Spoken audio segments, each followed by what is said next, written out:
Hey guys, Car197 again. This time with a review of the 1/44 scale high-grade Iron-Blooded Orphans Cartel's Graze Ritter from the Iron-Blooded Orphans series.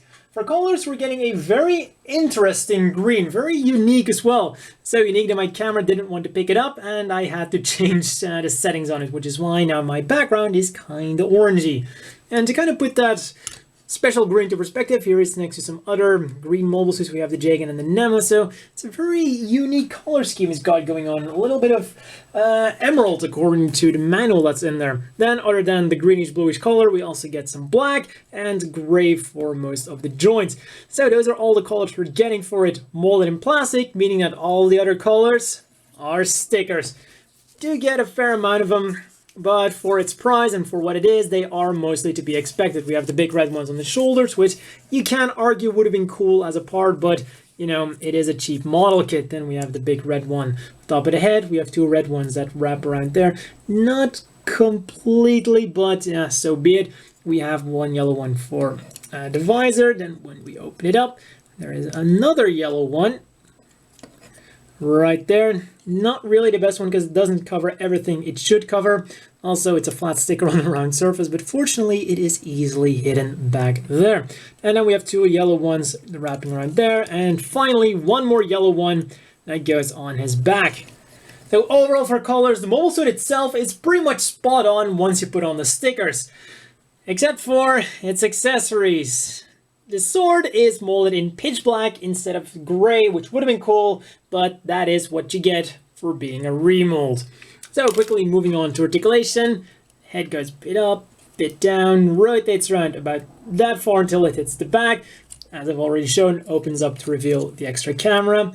The arms will rotate around. They are on a ball joint, so also a little bit forwards and backwards on the shoulder itself. Then this part here also moves forward, giving it nice forwards movement, then upward a bit like that, and then we get that extra joint that's in there for even slightly more upwards mobility, and will also allow it to go down. Now these shoulder pieces, they're massive, they're nice, and they are articulated enough so that they don't get in the way. And the arms go up that far. We'll rotate around, and we'll also bend at the elbow at one joint for a little bit over 90 degrees. Not too bad for a single joint. Hands are on ball joints, as always. Will wiggle around, turn around, and also fly off if you're not careful. There we go. The waist, as always, very nicely articulated for what these things are worth. Go backwards nicely, forwards nicely, very far for a high grade. And then with that ball joint, you can get a little bit extra mobility. Not quite as far side to side because, well, those weird side skirts, I mean, I don't know why they decided to do it. It's cool on paper, but, you know, it would have been nicer to have a little bit more side to side movement there. So what these side skirts do, they can move up and down individually, and then they go up and down together. So it's a unique thought, just didn't work out that well. And this time around, we also get movable front skirts. Molded together, can be separated, give the legs a little bit extra mobility. Now these are the land type legs, which are a bit chunkier than the regular legs, so you do have to wrestle with them a little bit more.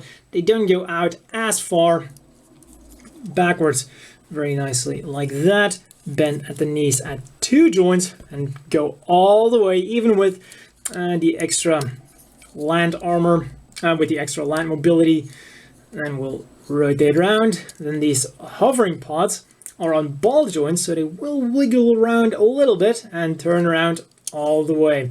So that's some pretty cool articulation. Also, this is the softer kind of plastic, all of the black is, so it's not as bad for wearing it out. Feet go side to side very nicely. That's a very good design choice for these grazes. And this little piece here is also on a ball joint. We'll go up and down a little bit. Feet forwards, backwards, and finally also rotate around as far as the joints will allow for. So overall, the Graze Ritter has the standard Iron-Blooded Orphans articulation, which is by all means a good thing for the price it comes at. The one really cool thing is the shoulders. I mean, I wasn't really sure what to expect, but this is pretty much as good as they could have been, and they can really make for some intimidating poses if you fold them out. One thing, because of the new legs with the hovering parts. They are slightly chunkier and go a little bit less forwards than the regular legs do, but that is a problem that can be solved, as you will soon find out. So for accessories, the first and only accessory you need is the sword. The noble sword.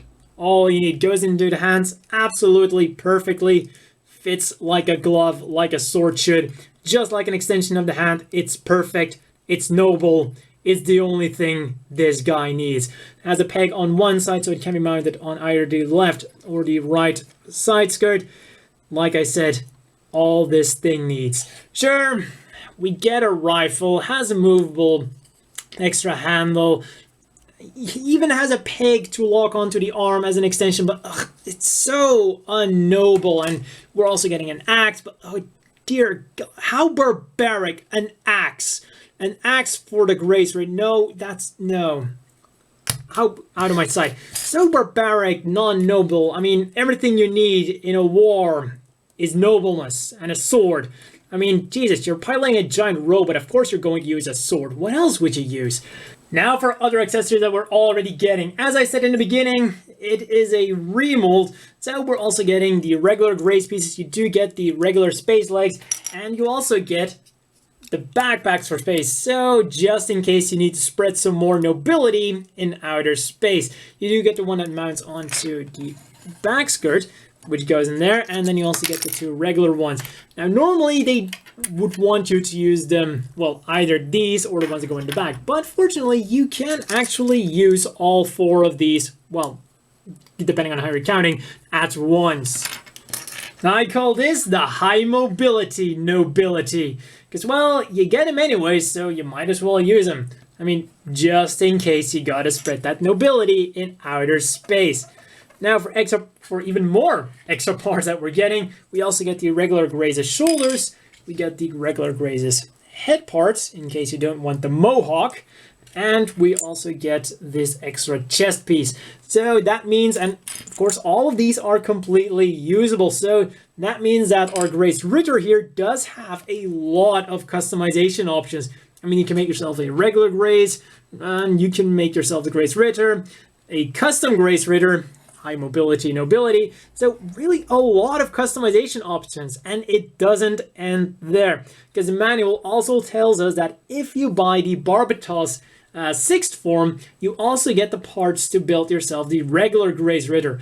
Unfortunately, of course, the Barbatos is molded in white, and so are the shoulder parts for our Graze Ritter. So you will have to paint them. On the bright side, since those parts are included with the Barbatos, we might just see a release of the regular Graze Ritter. Now, whether it's a regular release or something else, we'll just have to wait and see. As always, the inevitable question is, do you want to buy this? Yeah, for 1,200 yen, you're getting good articulation, good accessories, and good looks, just as with all of the Grazes. And I say this is exactly on par with the Ryusei Go. Compared to the Grazes that go for 1,000 yen, you get an extra weapon, and in this case, it's the glorious noble sword, and a bunch of extra accessories because, well, it's a remold, but all the accessories are completely usable, giving you customization options. So not only do you have the playability with the regular accessories, but you can also customize it to your likes, including the high mobility nobility. So it's a really good value for a really good kit. The only problem is, which of the Grazes are you going to get? I mean, by now, there are so many Grazes out there, you can make a bloody Super Sentai team out of them. Though I have to say, this one will have an unexpected place in my heart. At first, I didn't really like the pilot Carta that much, because, well, the way she looked, the way she was going on about being noble and stuff. But then, you know, she did start to grow on me, especially seeing her backstory, seeing the things that happened to her, and also kind of what they stood for, like that very World War I inspired feeling they got going on. Like just in World War I, you know, where you had armies that hadn't seen combat for years upon years, and who still kind of saw combat as combat in the past, being all about glory and nobility, marched onto the battlefield with shiny colors, very bright uniforms, more close combat weapons, and then got absolutely devastated by one guy with a machine gun. Instead here, it was the Graze Ritters who got pretty much devastated by Tekkadan. Anyways, for 1,200 yen, you really can't go wrong with this thing, or any other Graze for that matter. So for size comparisons, talking about Grazes, here it is next to the Ryusei Go and the Schwalbe Graze, piloted by her best friend. Yeah. Also, the Ryusei Go should now be in the correct colors thanks to the camera setting. Then here she is next to her other two best friends, the Barbatos and the Gushin Rebake.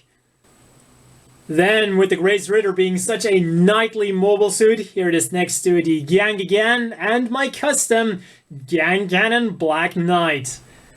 And finally, here it is next to the standard size Gym Custom and the always bulky Zaku 3. And that's all for this review, and see you guys next time.